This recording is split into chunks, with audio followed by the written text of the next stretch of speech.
everyone, Vegas Film Critic here, Jeffrey K. Howard, here at Halloween Horror Nights 2025 at Universal Studios Hollywood. Brand new houses. It's going to be a horrific night. The stars are about to walk the red carpet. And I'm here with one of the biggest stars of horror, Jason Voorhees himself. All from Hollywood's Horror Nights. Somebody help. John Murdy. As I live and breathe. What's up? You know, it's not officially Halloween Horror Nights if I don't see you coming down the red carpet. I know. And not only that, you're not wearing your Frankenstein leather coat today. No. But the weather's actually kind of pleasant now. It is, but I was dying just in a T-shirt. I see you suffering in that, but you suffer for your art. I love that. Of course. That's what it's meant to be. Well, here we are for 2025. I know you're the creative director. You're one of the geniuses behind all this. I know you have a great team that puts this together as well. What are you excited about this year? Because you always have one house or one particular creative... I'm excited for our fans to be able to see two houses that they have been asking for a long, long time. And that's Five Nights at Freddy's and Terrifier. With Terrifier, like when the first film came out, I would just see like random people in the park wearing Art the Clown shirts. And then when the second movie came out, I saw a lot more. And so it's been really interesting. And our fans aren't shy. They'll just come right up to you and go, "You need to do Terrifier." So this is the year we're just giving our fans exactly what they've asked for all these years. So that's one of the main things I'm excited for. I'm also excited for some entertainment we're doing that we're not talking about that much, but it's just a way to shake it up and put people on edge. And it has to do with Terrifier. It's in addition to the house. There are Art the Clowns, all over the park, in different places that are going to show up in places you would never expect to see them show up. And so that's just our way of going, okay, you think you know what Horror Nights is, now we're going to give you a twist. And being from Las Vegas, of course, I've been to Horror Unleashed, your sister property out there. Yeah, I'm there very soon, in September 18th, I'll be there. I'm so glad that Scarecrow was out there too, because that's one of my favorite houses, and I know that was one of your brainchilds for a long time. Yeah. And now you get to see it with a whole new score, right, with Slash, which the music is awesome. It's unlike anything Slash has ever done for us. I kind of inspired him to get into Appalachian music since our house is, set in the Dust Bowl.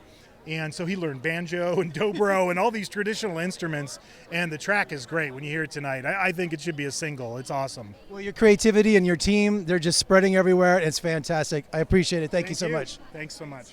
Can you both recall the first time you were scared from a movie? Do you remember what title it was and what you saw? Okay, I think it wasn't a movie. Mine was for It. me. Okay. I think it was It. Chapter Movie? 2? First It. It, yeah. And I'm not afraid of clowns, so if a clown scares me, he's got to be scared. I'm scared of clowns. For me, it was a show, and it was her show, The Haunting of Hill House. The bent neck lady traumatized me. It's scary. I'll never get over that. Yeah. Mine was zombies when I was your age. I saw Night of the Living Dead, the original, and I just could never sleep again. Just like, I'm traumatized. I can't go to sleep. Black Phone 2 coming out, first one was amazing. Are you excited? Am I excited? Yes, I'm freaking out. I'm so excited. I cannot wait for everyone to see it. I just want it to be here already, but at the same time, I'm like, no, I need to enjoy it because it goes by so fast. Yeah. So, yeah. And of course, Megan is just a new horror icon. So exciting. I mean, isn't it great to find something that breaks through into a new horror genre? It really is. I was just so grateful that I got to be a part of it and that we got to do a first and second one. And Megan's so iconic. So. She really is. Come on, no one will guys. ever forget about Megan. And tonight, which house are you guys excited to try out first? 3, 2, 1. Terrifier. 1,000%. It's what we're looking forward to the most. It's going to be so scary and smell really bad, I heard. That's okay. So. It's okay. But it's okay. Well, We're going to tough it out. well, welcome to Horror Nights, and have a good time. Thank you so much. Welcome to Halloween Horror Nights. Thank you. Terrifier, which is just a stunning horror film. You know how hard it is to break through with a new character into the genre? And Terrifier didn't break through. It just punched its way through. Yeah. Everyone it here. Kool-Aid man through the wall. Yes, exactly. Hey, Terrifier. So tell me about how your life has changed since the success of that movie.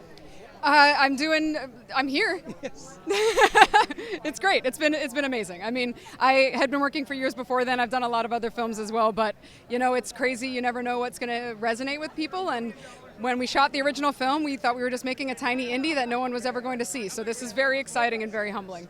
Well, Sam, here we are at Halloween Horror Nights for 2025, and Terrifier is like the buzz right now. There's like 8 or 9 houses, but everyone is here for Terrifier. What's it like to be such a part of a new legendary icon that's taken the horror industry by storm? It's wild. Because of being in the world for 10 years, it's really hard to process kind of no one knowing about us to all of a sudden everyone in the world knowing about us. But I feel like so well deserved. Damien's an amazing filmmaker and creator, and yeah, it makes total sense. And as an actress, you could make Terrifier 25? Would that be okay with you? Make Terrifier Number 25, if you just keep. God. I mean, in addition to other things, but you know. Oh, I mean, how many years are we talking? No, I mean, I feel like there'll always be an audience for Terrifier, but I think one more will make everyone very happy. I know it's going to be an amazing one. You remember right here for me? Hi, I'm Jeff from Las Vegas. Nice to meet you, Jeff. I'm Amelie. Nice to meet you. Oh, what? You just saddled right up. I teleported. That's it. Well, you guys, welcome to Halloween Horror Nights. Do you recall the first movie that you saw that absolutely terrified you? The very first horror movie that I ever saw, according to my parents, was A House of a Thousand Corpses. And I do remember watching it. There was a couple scenes where I had to turn away. I was really, really young. I was going to say, I'm going to call Child Protective Services. That's a pretty intense film.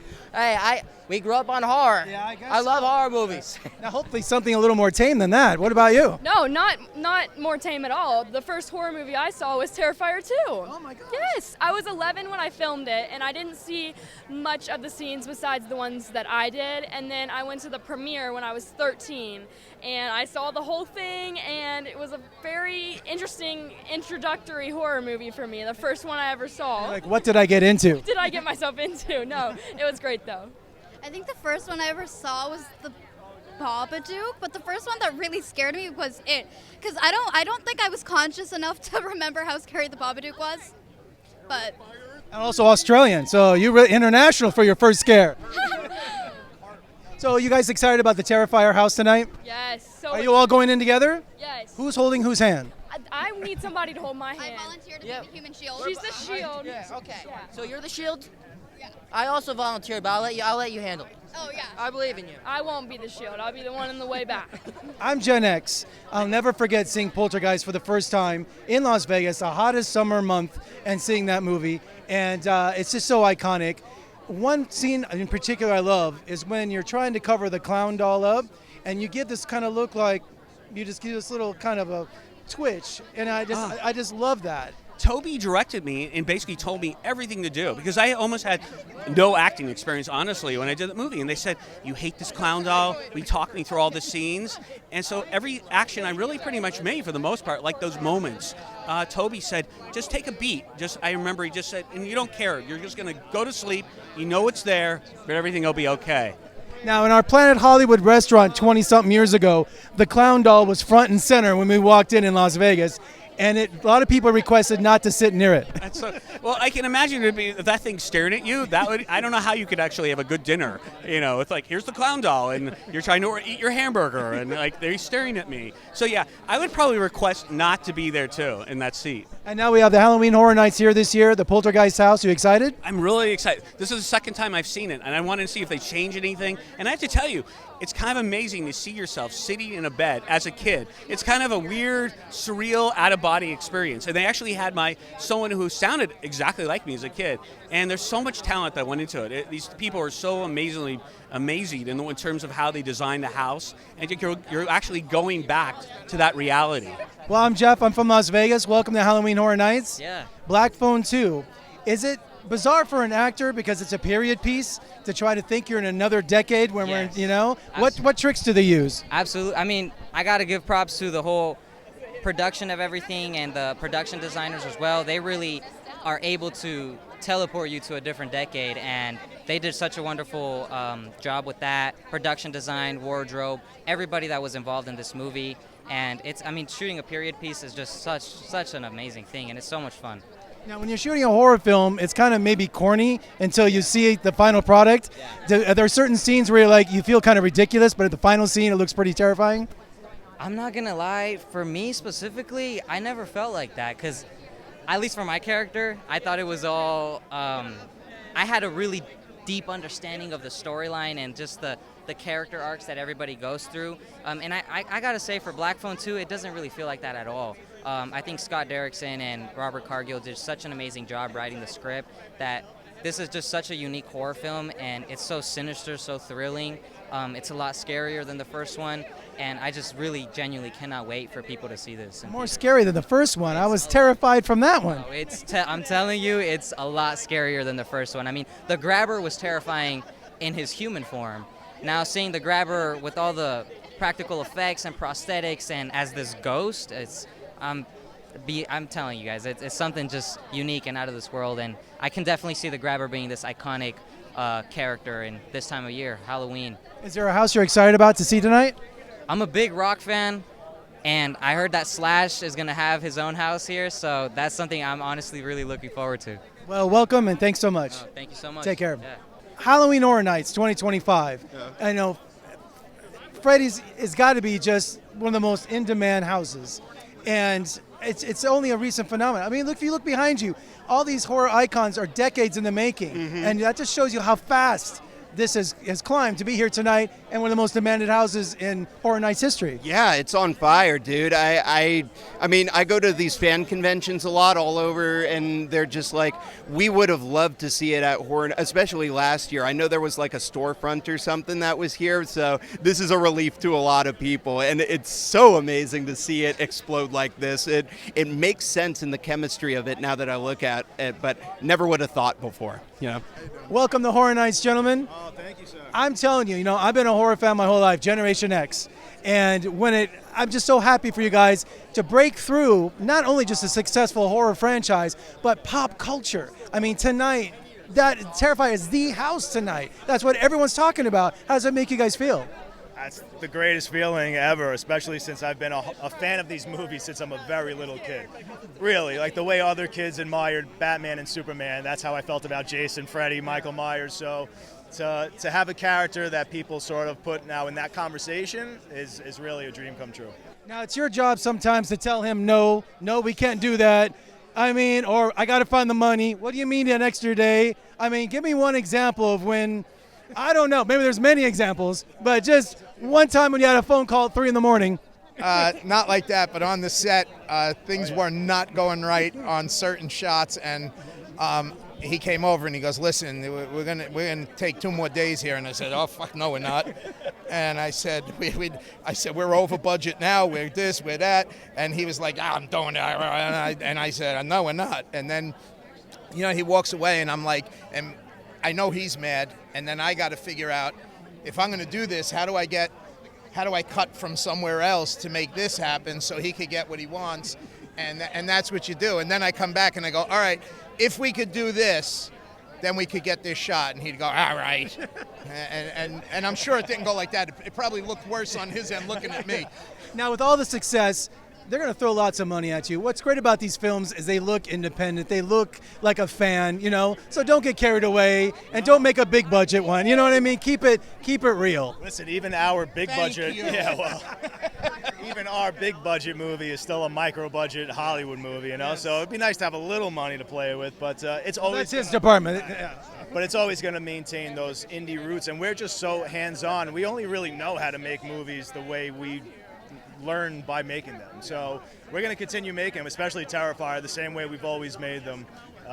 Very DIY, We need that woman right there. She's my backbone. I turn to her and I go, "Can I do it?" And she goes, "Go ahead." Well, gentlemen, congratulations. Enjoy Halloween Horror Nights. Come visit us in Vegas soon. We'd love to have you. Oh, thank you, sir.